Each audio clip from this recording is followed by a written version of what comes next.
Atenção emissoras da Corredor 5 para o top de 5 segundos.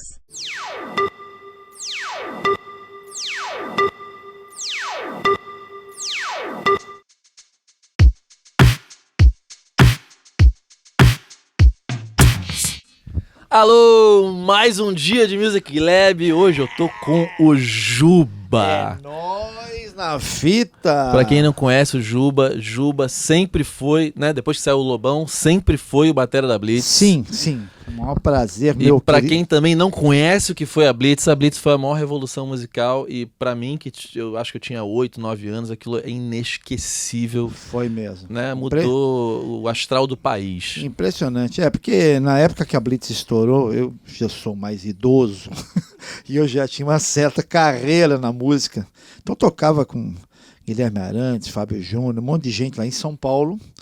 E aí as gravadoras estavam com as portas totalmente fechadas para a banda, porque eles não acreditavam que banda desse certo, desse grana.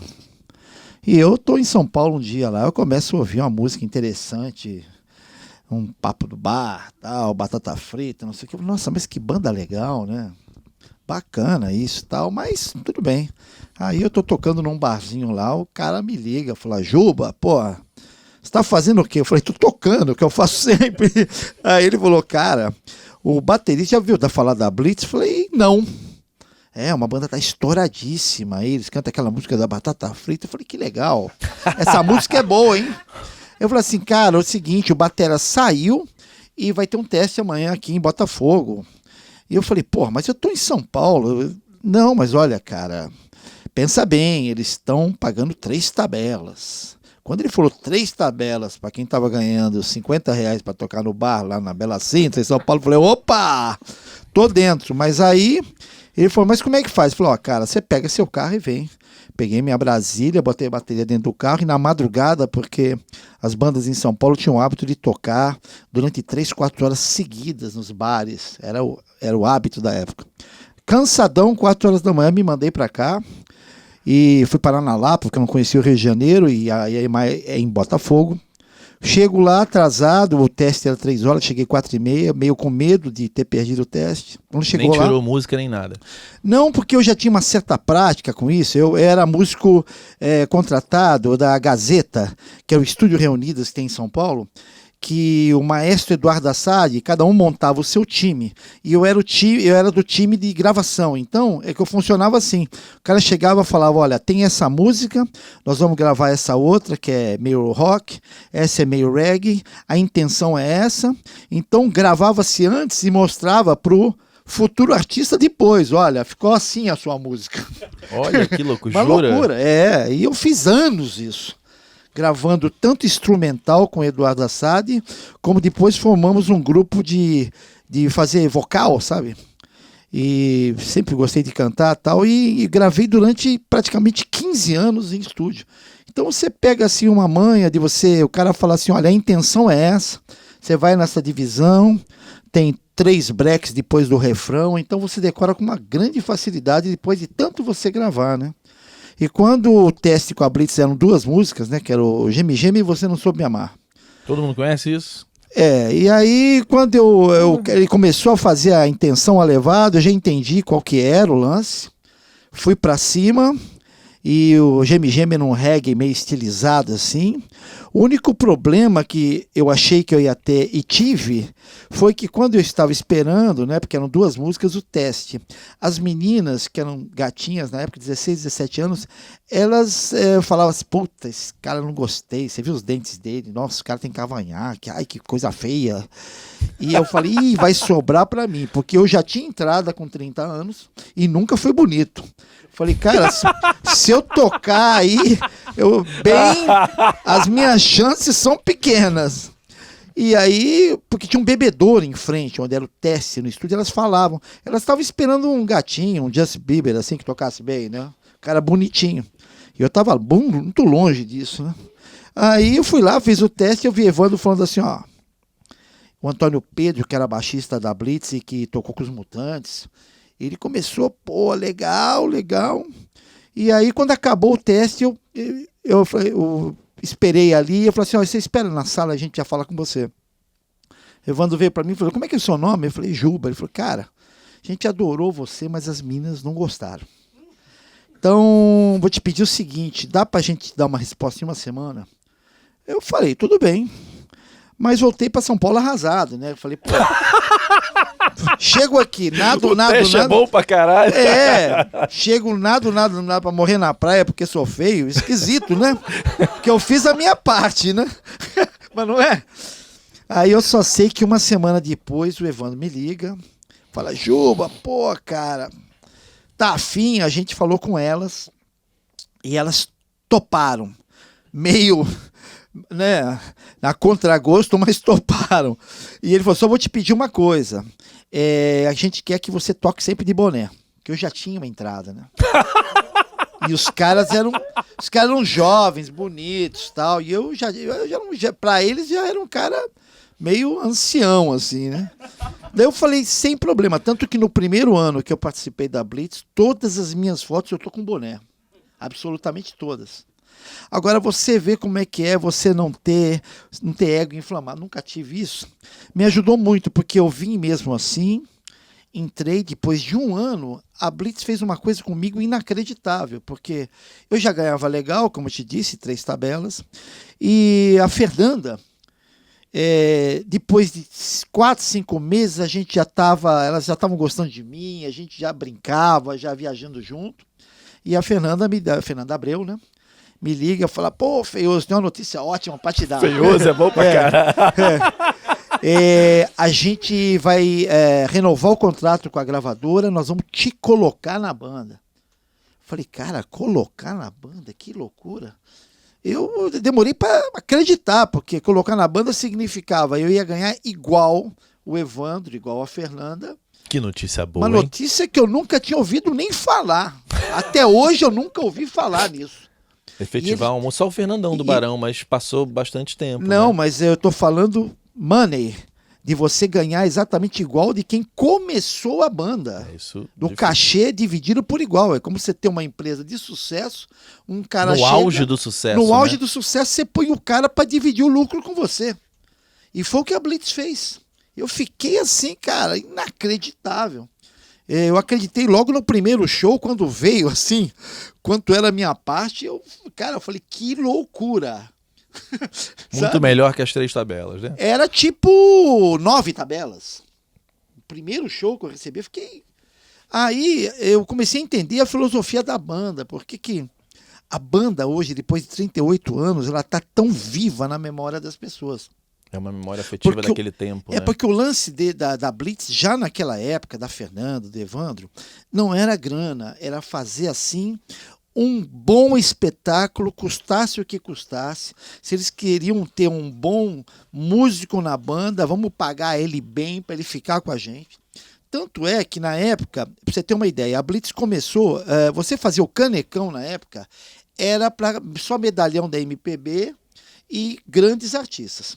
A Blitz foi a primeira a fazer estádio de futebol, dado ao sucesso. Tinha álbum de figurinha. Não, isso, o álbum de figurinha é uma coisa até natural, mas você fazer um estádio de futebol que cabe 30 mil pessoas, para quem fazia uma casa como o Canecão, que cabia 3 mil, era um passo gigantesco. E a Blitz começou a fazer estádio de futebol. Ela tinha, para cenário... Ela tinha o Gringo Cardia e o Luiz Stein, da Bela Arte, estavam começando aquela época, hoje eles são, né? Esse sucesso, né? E a gente levava para o cenário 6 pessoas só para montar o cenário, que os cenários eram mirabolantes, com letra, com tudo que entrava caía. Carro. Entrava carro. Uma vez um crítico disse que a Blitz parecia o Cirque du Soleil. E era mesmo, uma história de quadrinhos, cada música era contada com tudo que entrava, objetos de cena. E aí, na época, no Rio de Janeiro, só existia som decente para você fazer lugares grandes. Uma empresa que era Mark Audio no Rio e outra empresa em São Paulo que era a Transasom. Então, para você fazer Norte e Nordeste, você tinha que levar de caminhão por estrada para você fazer um show decente, com um som bacana, com uma luz maravilhosa, com um cenário incrível. E isso comia do cachê da Blitz, embora o cachê fosse o cachê mais alto da época, 45% do cachê. Para você ter uma noção, quem não sabe, um cachê da produção do grupo, de um artista grande, gira em torno entre 15% e 17% de custo. A Blitz gastava 45% do cachê para fazer um excelente espetáculo onde quer que ela estivesse. No norte, no nordeste. Ou seja, você vê que a parte da grana não era a prioridade é você fazer uma coisa com qualidade. Eu posso estar enganado, mas é porque eu vivi isso, eu era garoto mesmo, né? Não tinha nada parecido com aquele tamanho de espetáculo antes da Blitz, né? Exatamente. Não tinha, e o que eles fizeram é a razão do sucesso da Blitz estar até hoje no inconsciente coletivo, porque os pais contaram para os filhos contam para os netos, e esse fluxo de gente no show da Blitz é exatamente porque a memória afetiva dessas pessoas ficou muito marcado, né? Sim. Porque eram grandes espetáculos mesmo. A Blitz também começou essa coisa da matinê. Ninguém fazia matinê. Eu fui muitas vezes na matinê do Canecão, exatamente. porque quem não lembra, o Canecão, quem não conhece, era uma casa muito tradicional brasileira e de uma época que tinham temporadas, que é uma coisa que não tem mais. Sim. Então, às vezes, tipo a Blitz, Rita Lee, Lulu, ficavam assim um mês em temporada, às vezes Isso. 2. E eu falo sempre que as únicas bandas que eu fui, meus pais eram separados, que eu fui sozinho, fui com meus amigos, né, em matinê, fui com meus pais, tipo meu pai e minha mãe, foi só Lulu Santos, Rita Lee, RPM Blitz. Porque o sucesso era tanto que os pais iam à noite com seus amigos, e às vezes levava a criança, você ia no matinê, então era realmente uma coisa meio que unânime, né? A Blitz foi unânime, era uma coisa para todas as idades, era um sucesso estrondoso. A Blitz botou esse ovo em pé, né? Porque ninguém fazia matinê na época, né?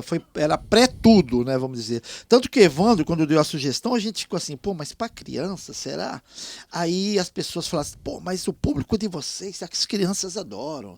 A minha filha canta Geme, a minha filha canta isso aqui. Aí começamos as matinês no Canecão. Foi um fenômeno. A ponto de a ideia era fazer em um mês de temporada, a ideia era fazer só um no sábado e um no domingo. Acabamos fazendo de quarta a domingo, todos os dias matinês. Eu me lembro, para quem é do Rio, conhece o Shopping Rio Sul, né? Eu chegava às vezes de manhã para comprar alguma coisa no Shopping Rio Sul, a fila saía do Canecão, entrava dentro do shopping, ia parar no segundo piso. Cara, a procura era absurda, um troço assim. E aí eles tiveram a Bela Arte, que o Gringo Cardio, o Luiz Stein, que cuidava do nosso cenário, eles tiveram uma ideia fantástica de fazer, falou assim, cara, como a criançada gosta muito de vocês, vamos fazer assim, o Canecão como se fosse uma história em quadrinhos. Aí eles fizeram uma maquete, colocaram a maquete, que criança gosta disso, né? De ver um monte de prédios, soldadinhos, não sei o quê. Aí montamos uma maquete de 6 metros quadrados na porta do Canecão. Era um sucesso, cara. Aí a gente resolveu fazer o álbum de figurinha para criança. Esse álbum eu me lembro de uma figurinha que era difícil pra caralho, de jogar bafo. Sabe que jogam bafo ainda? Bafo? Será que criança hoje em dia joga bafo? Joga, né? Cara, é difícil assim, quando você fala com gente mais nova sobre a Blitz, eu acho que é igual a gerações, sei lá, dos meus pais falando sobre Beatles, né? Que dizem que era um negócio mundial nessa proporção. Impressionante. Mas a Blitz, pra quem tinha minha idade, porque antes da Blitz era tudo MPB, né? Sim. Era sei lá, e tava saindo ditadura, então acho que esse rock dos anos 80, vocês inauguravam uma época muito de transformação absoluta. A chegada da democracia, e todo mundo feliz, era leve, era um astral diferente, era simples, qualquer um podia absorver aquele tipo de cultura, né? Tava começando, pra você ter uma ideia, quando eu vim fazer o meu teste, aí as gravadoras despertaram pro negócio de banda, né?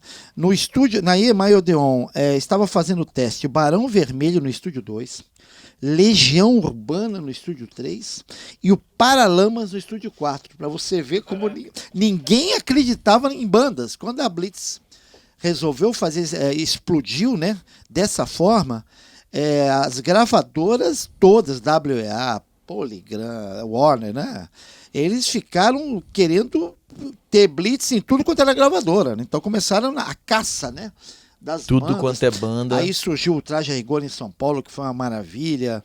E, nossa, mas foi incrível. E também tem essa coisa também de levar o showbiz a sério. A Blitz fez isso de uma maneira que marcou, entende? As outras bandas queriam fazer o que a Blitz fazia. Eu me lembro no Rock in Rio, 1985, que a gente participou, o Roberto Medina, ele era casado com uma mulher que trabalhava na loja, do lado da loja da minha namorada, no Barra Shop.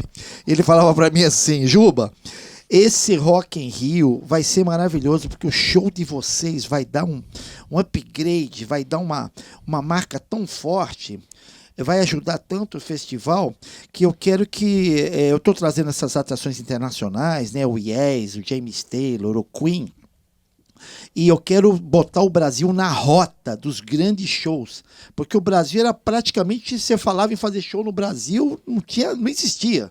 Os caras falavam não direto. E o Medina, visionário, determinado, botou o Brasil na rota a partir do Rock in Rio 1985.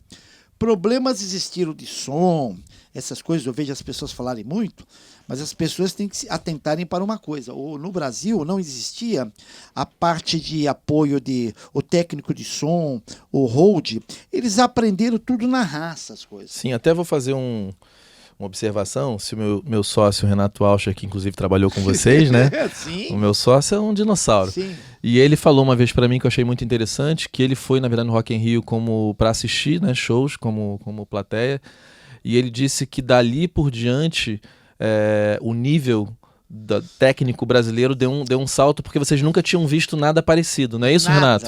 Nada parecido. O Renato é craque, trabalhou com a Blitz, é um profissa maravilhoso. Fala aí, Renato, como que foi a sensação de ver aquilo? Você que trabalhava com áudio desde sempre, assim? Foi incrível. Sei, curto e grosso. Olha, o Renato trabalhou com a gente, um excelente profissional, mas o fato é que naquela época, para você ter uma ideia, a gente aqui, o máximo que você tinha era a mesa de 24 canais, Tápico, que era conhecida no mercado. O Queen veio com uma mesa de 120 canais. Para você ter uma noção, a gente estava aqui de monomotor. O cara chegaram com um Boeing 767-300. Os técnicos, de uma maneira geral, eles não sabiam onde era o botão do volume, porque a coisa era completamente diferente. E o engraçado disso, que começou um zum na época, que as bandas estavam apitando demais.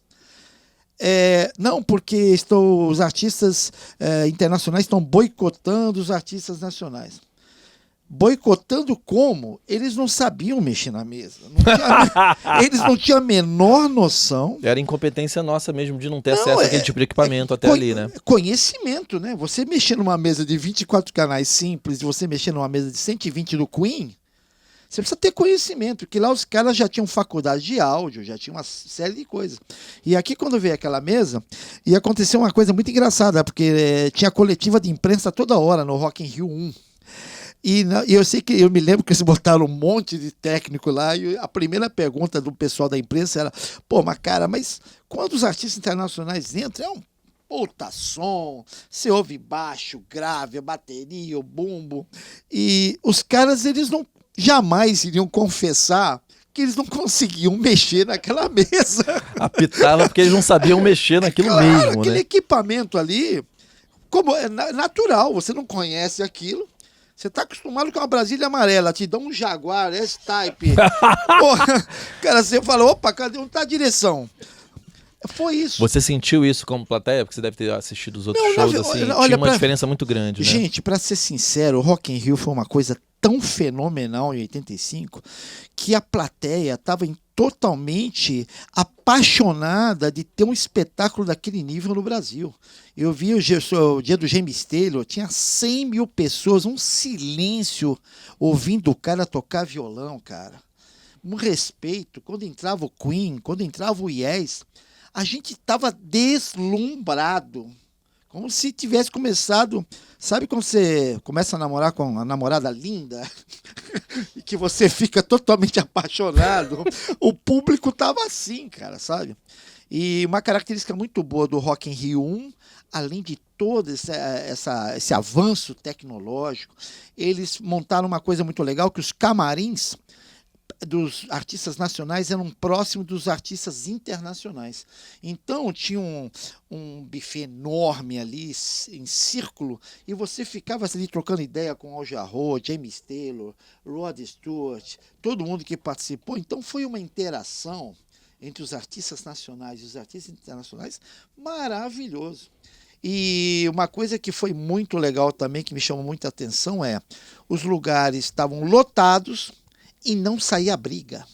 Você sabe que normalmente você bota 100 mil pessoas num lugar, sempre tem probleminhas. Tal. Tinha lama, mas não tinha briga. A lama, que inclusive o Roberto depois vendeu, né, as lamas. Né? Se você pegar o livro do Rock in Rio, que ele fez Rock in Rio 30 anos, tá lá registrado que ele vendeu a lama de 85, né? Que loucura. E a partir de 85, a Blitz já fez o Rock in Rio 4 vezes, né? Ela tocou 3 vezes no Palco Mundo e uma vez no Sunset. Fez 85, 2015, 2017.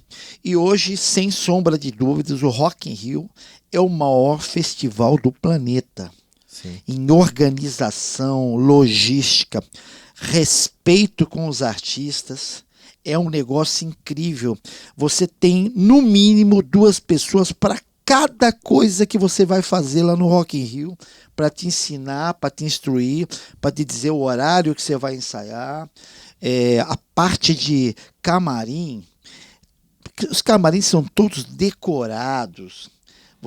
2015, o Roberto fez uma abertura igual 85, então botou todo mundo junto lá. Ney Matogrosso, Erasmo Carlos, botou Paralamas, Skank, J Quest, fizemos uma abertura e ficamos ensaiando durante uma semana na Cidade do Rock. Se você visse, cara, a alegria da gente estar num lugar daquele nível, com aquele respeito, sabe, os caras servindo a comida maravilhosa, camarins enormes, todos decorados. A gente, é uma conquista para nós, músicos, ter um cara com esse nível de empreendedorismo no nosso país. E respeito ao músico, ao E artista. o respeito ao músico, o respeito a tudo. Sabe, eu sou um cara que, eu vejo, por exemplo, hoje em dia, né, bato muita palma para a organização do Rock in Rio. Quando eu vejo assim um artista no Rock in Rio, como eu não vou nem citar o nome dela, que ela falou que não deu tempo para passar o som e que não sei o que avisaram ela depois, não conhecia direito o palco, por isso que o show dela foi mais ou menos. Eita, pô. Eu falo, opa, que é isso aí? Quer dizer então que a Pink toca no mesmo dia? E foi um show espetacular. Aliás, o show da Pink é um negócio Nossa, inacreditável. Você falou a palavra certa. Ela cantando de cabeça para baixo, Sim, voando, sem desafinar. Uma loucura. E uma interação com a os Pink músicos. é inacreditável. Um timbre lindo. E quando você vê que a outra cantora escondeu a banda com um telão, botou dentro das gavetinhas, né? dentro de uma gaveta, eu falo, gente, é uma mistura de desrespeito com falta de profissionalismo. E ela devia ter aprendido com a cantora que veio depois, né? A Pink interagia com... Alguém viu o show da Pink na TV ou ao vivo? Foi uma coisa impressionante. Foi Né? impressionante. Eu acho que eu nunca vi assim, algo, pelo menos recente, Sim. porque tem tudo aquilo que a Madonna, né, e Michael Isso, Jackson sempre foi. fizeram, que é Sim. aquele espetáculo, Sim. mas cantando pra caralho. Muito, né? E além de tudo, muito. é uma artista que tem um posicionamento, tem a Isso. questão de empoderamento feminino, de E- não preconceito. Ela é também uma artista importante, né? E valoriza com quem trabalha, né, cara? Eu acho isso muito importante, porque eu sou um cara que já tenho 53 anos de carreira, e se tem uma coisa que me incomoda muito, independente do estilo, por exemplo, eu vejo sertanejos, funks, os caras tratando com quem trabalha de uma maneira muito cruel, entende? E pagando muito mal. Pagando mal, as logísticas péssimas, os caras de bunda quadrada andando 18 horas de ônibus, enfiando 5 num quarto, e aí você abre o Instagram do cara, tá lá o cara, olha, comprei meu avião, custou 50 milhões. Olha, comprei essa Ferrari, 4 milhões. Olha o carro. Tem um cara aí, aquele Eduardo Costa, ele pediu para a namorada repetir que ela tinha ganho uma BMW de 250 mil reais. Eu fico pensando, tudo bem ele dar isso, ele está ganhando, o dinheiro é dele, mas não seria legal ele tratar bem com quem ele trabalha o ano todo? Sim, a perfeito. equipe, os músicos, pagar melhor. Como diz o Trilha, Carlos Trilha veio ontem aqui e falou, não, porque o Renato, ele perguntava qual era o melhor cachê do momento, quero pagar o dobro.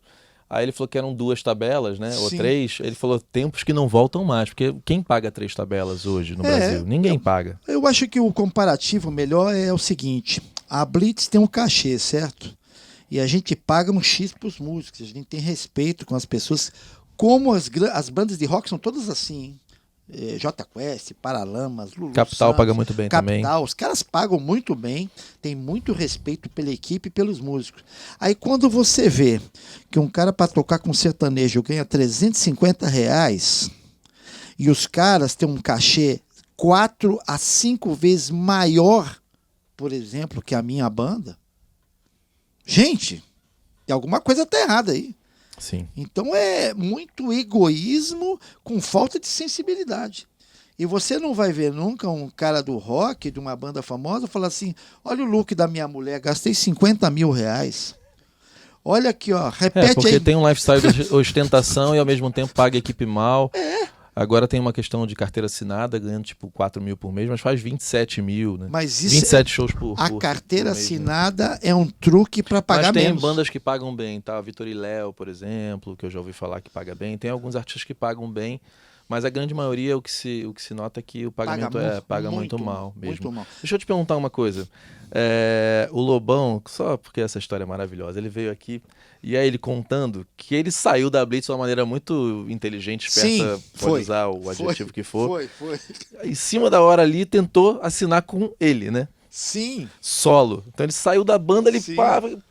E aí diz ele que ele assinou com uma gravadora que ele não sabia que era muito de samba. E que já de cara, ninguém na gravadora, o divulgador de rádio, achava ele playboy, não queria divulgar.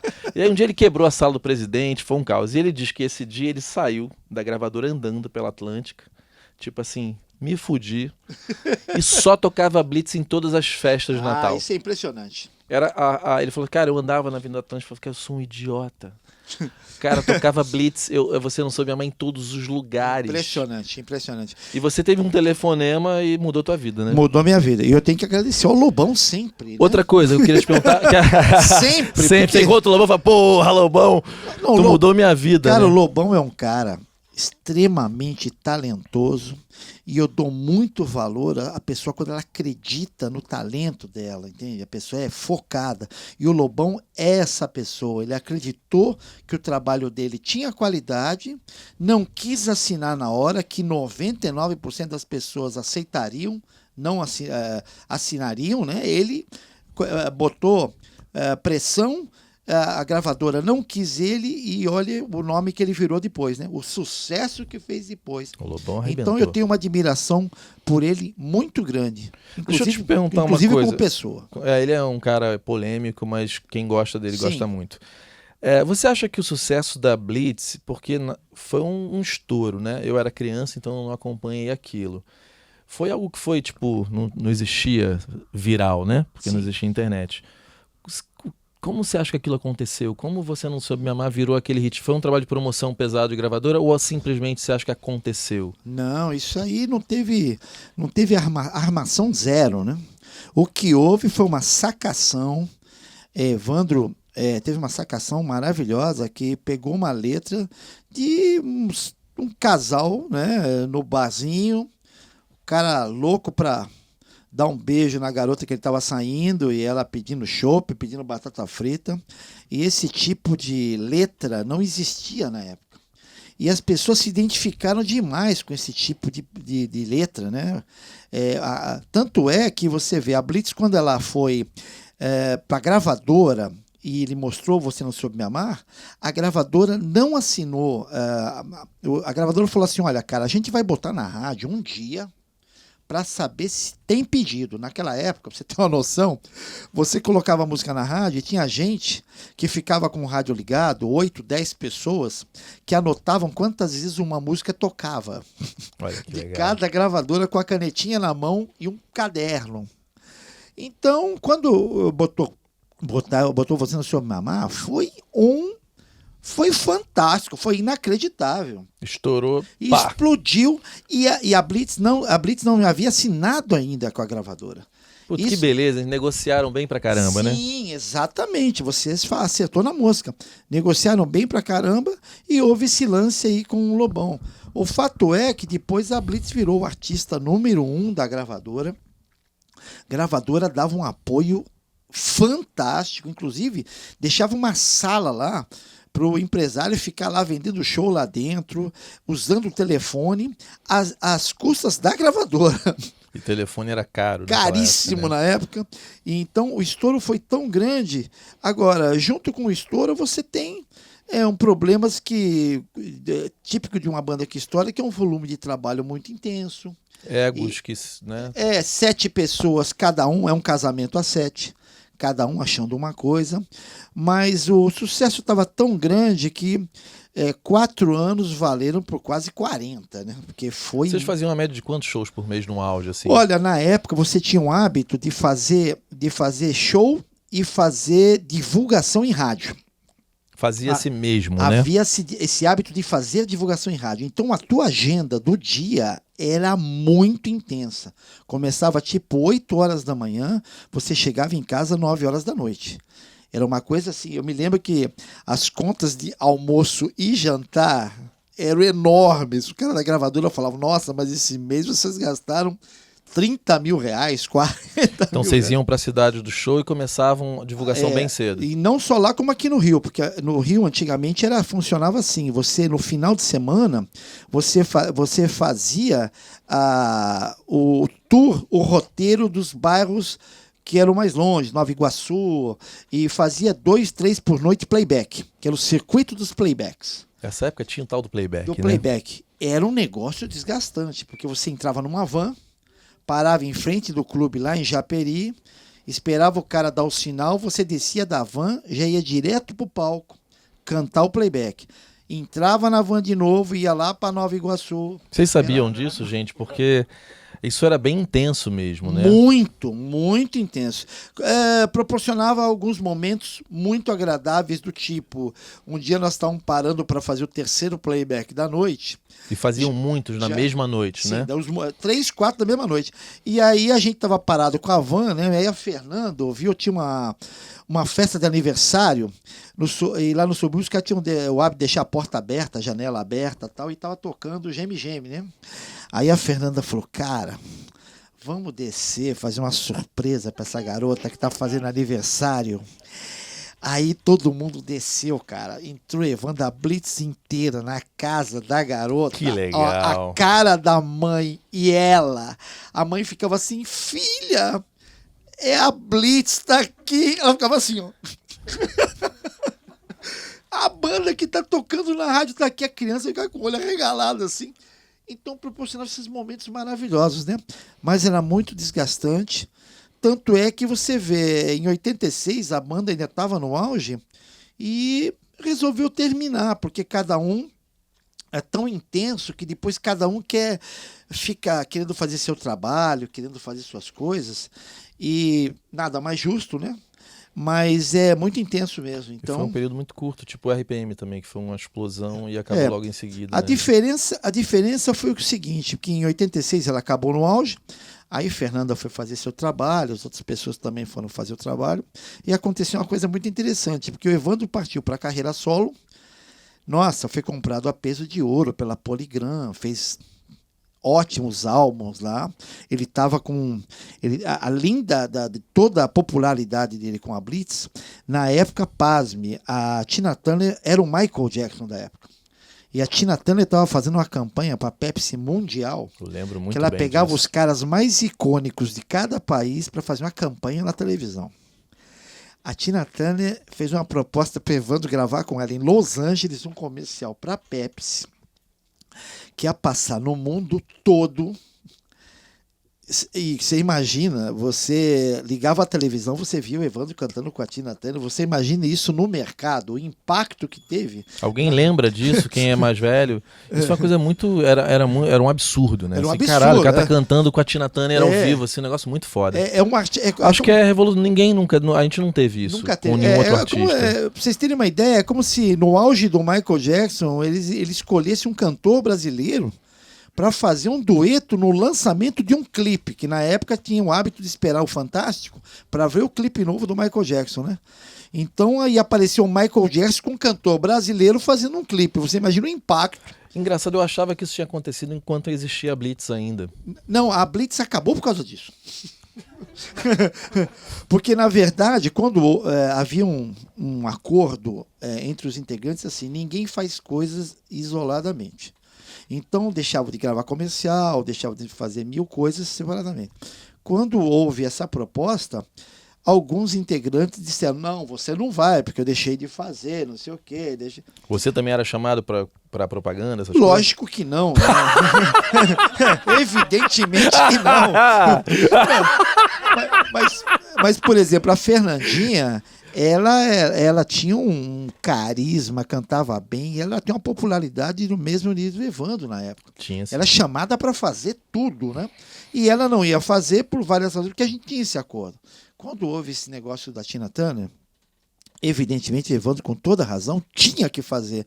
Mas algumas pessoas da banda achavam que ele não tinha que fazer. E algumas pessoas da banda falaram para ele, se você for a banda, acabou.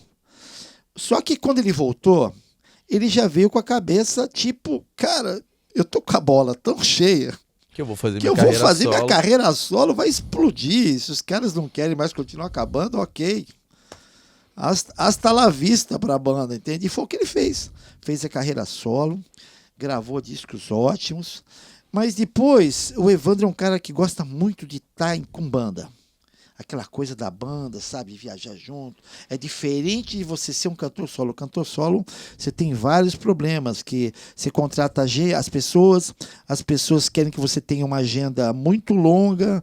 Quando você não tem uma agenda muito longa, ela já pula para outro cantor. Então você acarreta uma série de problemas. E com banda... Não, só interrompendo, só porque a gente vai ter que terminar.